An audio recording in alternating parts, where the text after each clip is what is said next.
Welcome to Reliable's Training DVD series. This DVD series is a product of 55 years of Reliable's custodial cleaning experience. In those 55 years, Reliable has had the opportunity to continually improve the custodial cleaning processes, techniques, materials, and products. Reliable is thrilled to be sharing all of this knowledge with you so that you can achieve the same gold standard of cleanliness that we are so proud to offer all of our customers. This part of the Reliable Training DVD series will teach you about floor care restoration.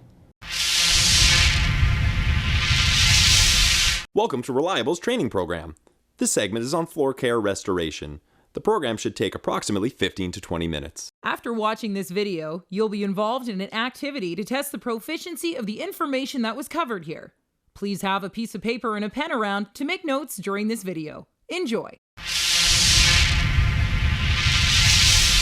The majority of flooring in facilities are hard floor surfaces such as resilient tiles and stone surfaces. Resilient flooring types include asphalt tile, vinyl asbestos tile, linoleum, marmoleum, and rubber. Stone surfaces include ceramic, quarry, terrazzo, and concrete. All flooring requires the right maintenance procedures to maintain a bright and attractive environment and to protect the flooring against premature wear. All surfaces should be maintained on a daily, weekly, and periodic basis. This training program focuses on the procedures for periodic maintenance on hard floor surfaces.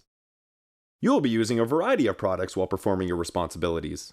These products have been specially chosen to enhance your productivity and efficiency while maintaining your facility. Let's start with the methods of hard floor restoration, stripping, sealing, and finishing, and an introduction to the types of products that you will be using to accomplish these processes. Strippers should only be used to strip areas to the bare tile. Some areas may just require a good scrubbing, whereby a top scrub and recoat may be the best solution. Usually, the supervisor will make that decision. A stripper is formulated to remove most water-based floor finishes and sealers quickly and safely. During stripping, a neutralizer or neutral cleaner is used to rinse the floors after they have been stripped and prior to the floors being sealed and/or finished. A neutralizer helps to ensure you have a film-free floor prior to sealing. The floor sealer is a clear acrylic product designed to seal the floor. The use of a sealer is not mandatory on most resilient floors, but recommended on most stone floor surfaces. Usually, 2 coats of sealer is sufficient to properly seal a floor, but you should always check with your supervisor before beginning the process. As well, ensure the sealer is compatible with the finish you will be applying. A finish is designed to go directly on a sealer or can be used as a sealer.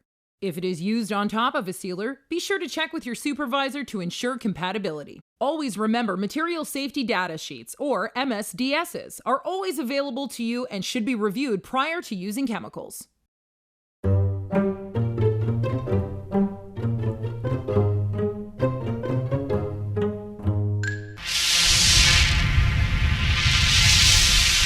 For this section, you will need the following equipment: floor machine, stripping pad, black, brown, or high pro, wet vac, stripping bucket, stripping mop and handle, bucket and wringer, clean rinse mop and handle, doodle bug holder, doodle bug pad, black or brown, scraper, splash guard for doorway, piece of mat, extension cord, dust mop, and damp rag. You will also require these products: stripper, baseboard stripper, and neutral rinse. And for safety, floor signs, caution tape, safety glasses, gloves, and stripping boots. We are now ready to begin the process of stripping the floor. This process starts with the most important step: removing old finish, sealers, mill finish, and soil. A clean bare surface is absolutely necessary, so finish and/or seal can bond properly. There is no shortcut when properly stripping a floor. Start by disconnecting all electrical appliances which are in the way of the stripping process. Remove all light furniture out of the way. Work around all heavy furniture, or get someone to assist in removing the heavy furniture from the area. Make a note on anything that may need repair. Dust mop the floor thoroughly. Remove gum and gross soils using a scraper. Assemble all equipment and supplies necessary before starting the process. Put on safety goggles, safety boots, and rubber gloves, and and dilute stripper with warm or cold water at the proper dilution ratio as per the label. If you're using a concentrated system, simply push the appropriate button and fill the bucket. Only fill the bucket to the amount you believe is required for that day's work. Fill a second bucket with cold water and a neutralizer or a neutral cleaner at the proper dilution ratio. Post-wet floor signs in all areas that give people access to the stripping area. You can also choose to put caution tape for a barrier. Place an old mat outside of the entrance to help contain a clean environment. As well, if available, use a chemical barrier at the doors to help prevent spillage. Liberally apply the stripper solution to the edges of the area. Allow 5 to 10 minutes for the stripping solution to penetrate. Using a doodle bug and black or brown stripping pad, scrub the area close to the edges and or around heavy equipment that cannot be removed to remove old finish. A scraper or putty knife can also be used. Avoid splashing as much as possible. Wipe off all splashed areas with a damp cloth as quickly as possible. If required, you may need to use a baseboard stripper for heavy build-up areas. After doing the edges, mop on the stripping solution to an area that is large enough but not too large that the stripping solution would dry before using the floor machine. Fan out the mop and make sure to wet the edges well. Allow 5 to 10 minutes for the solution to sit, soak in and penetrate the old seal or finish on the floor. Never let this stripping solution dry on the floor. When using a floor machine with a black or brown stripping pad, start the machine from the corner and move the machine along the floor with overlapping strokes. Pay particular attention to areas of the floor that are uneven where the finish could build up. When you are using the floor machine, it is best to walk where you have already ran the machine. This will allow for less slippery surfaces as you are walking. We recommend going in both directions to minimize the effect of an uneven floor. Note, some people prefer the use of a splash guard around the floor machine to help prevent splashing. Stripper can be applied using the mop and bucket method or by the use of a liquid spreader. Regardless of the method, do not allow the dirty stripping solution to dry on the floor. Pick up all dirty stripping solution with a wet-dry vacuum or by using a floor squeegee. Again, if any solution gets on the baseboards or doors, wipe it off immediately.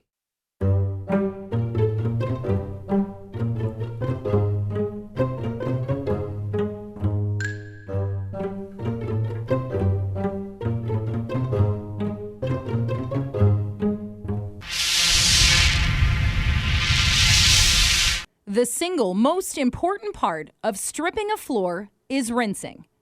Rinse the section with a neutralizer or neutral cleaner or neutralizer pouch using a clean mop. The first rinse must be done with an overly saturated mop, ensuring the area doesn't dry after picking up the stripping solution. Start with running the mop along the baseboard, then mop the floor in a figure-8 pattern, ensuring to overlap with each stroke. Rinse the entire area stripped, returning to the rinse solution as needed, then wring out the mop and pick up the rinse solution. Avoid tracking on the floor once it is rinsed. Wipe off all splashes with a clean damp cloth. Proceed to the next section and repeat the process until the entire area is complete. Allow the area to dry thoroughly. Check the entire area for any remaining finish or residue. If any shiny or discolored areas remain, repeat the stripping process by either using the doodle bug for smaller areas or floor machine for larger areas. If possible, re-strip using the doodle bug method. If it does not remove the shiny area, then redo using the floor machine method. Note, it is highly recommended to do a second rinse using hot water. The second rinse is done with a second mop and rinse solution. Wring out the mop as dry as possible and mop the floor in a figure-8 pattern, ensuring to overlap with each stroke, returning to the floor bucket of rinse often. Some people prefer to second rinse the floor by flooding the floor with warm water, picking up the water with a squeegee and wet vacuum, and then rinsing with a clean mop. Dust mop the entire area with an untreated dust mop. If you place the back of your hand on the floor and there is a white powdery residue, you must re-rinse the entire area. Use the back of your hand to avoid getting skin oils on the floor. Clean all the equipment carefully and store all equipment in its proper location.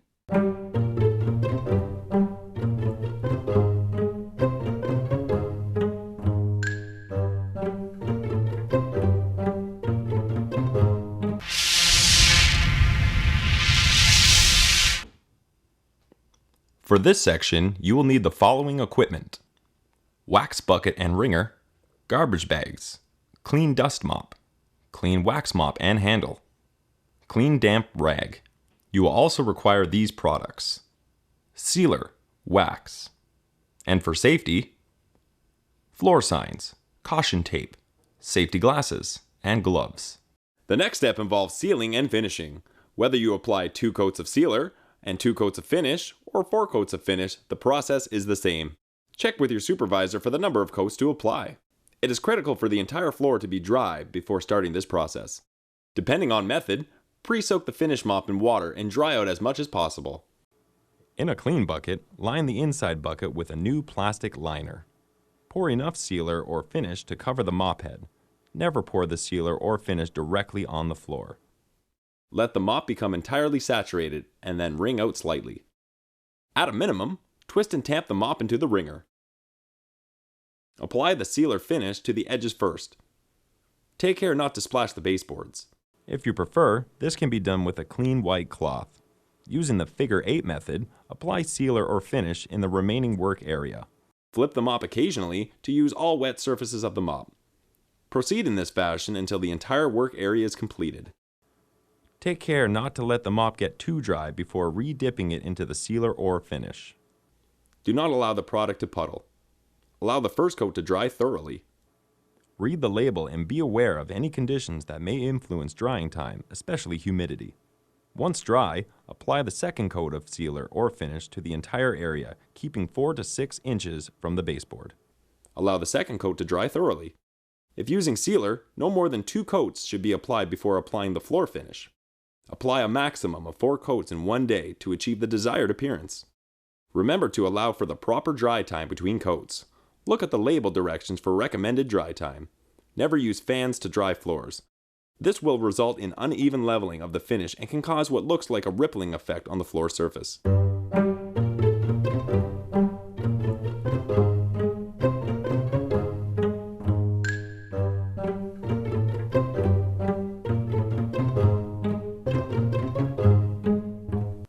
When finishing, we recommend applying the finish in alternating direction, with the last coat being in the direction to the traffic.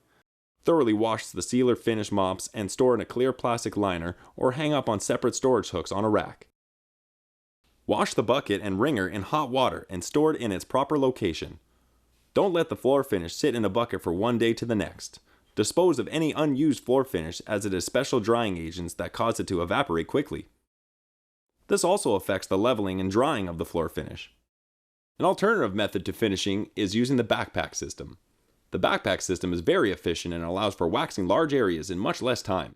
The key to using this system is not to have too much finish in front of the mop, but rather enough to keep the mop saturated without leaving dry streaks. Overlap with each stroke, adding finish evenly with every other stroke. This process can't be rushed. Some people prefer to have bags of floor finish constantly filled ahead of time, so that you never need to stop the process of laying down floor finish. It is also imperative to close up the system properly if you are using it the next day.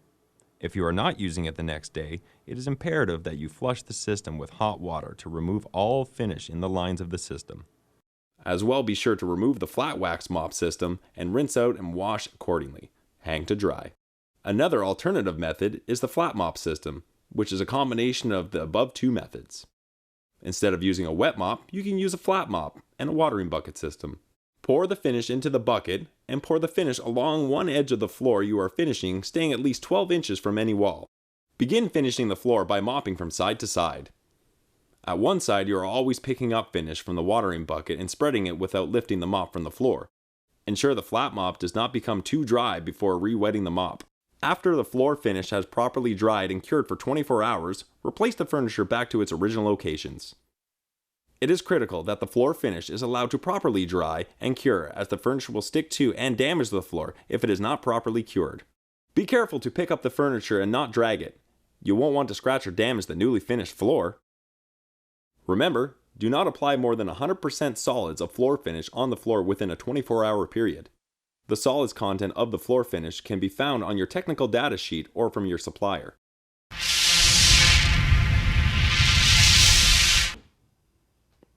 For this section, you will need the following equipment: floor machine, stripping pad, SPP blue or green, wet vac, scrub solution bucket, scrub mop and handle, bucket and wringer. Clean rinse mop and handle. Doodlebug holder. Doodlebug pad, blue or green. Scraper.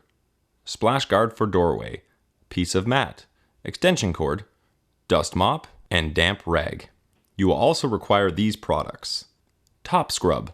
Neutral rinse. And for safety, floor signs, caution tape, safety glasses, and gloves. Scrub and recoats are an option when the floors are not at the point whereby they require a full stripping. The procedures for getting the floor ready for stripping are the same, and refinishing procedures change slightly. The biggest change is the process of getting the floors ready for refinishing. The floor should be prepared as if you were going to strip the floor. Properly dilute your scrub and recoat cleaner as per label instructions. Apply the solution to the floor using a mop and/or automatic scrubber. Doodlebug the edges as you would if you were stripping the floors. Scrub the floor using an SPP pad or blue or green pad on either a floor machine or automatic scrubber. Remove the solution from the floor with a mop, wet vacuum, squeegee, or automatic scrubber. Rinse the floor with water and/or a neutralizer. After the floor has dried, check the floor for residue as per previous instructions. If the initial scrubbing does not remove embedded dirt, the floor may need additional scrubbing or may require stripping. Once the floor is ready for refinishing, you can apply the finish as recommended by your supervisor to the floor. You do not require a sealer. You can apply anywhere from 1 to 4 coats of finish depending on your desired appearance. Finish should be applied as noted on this video.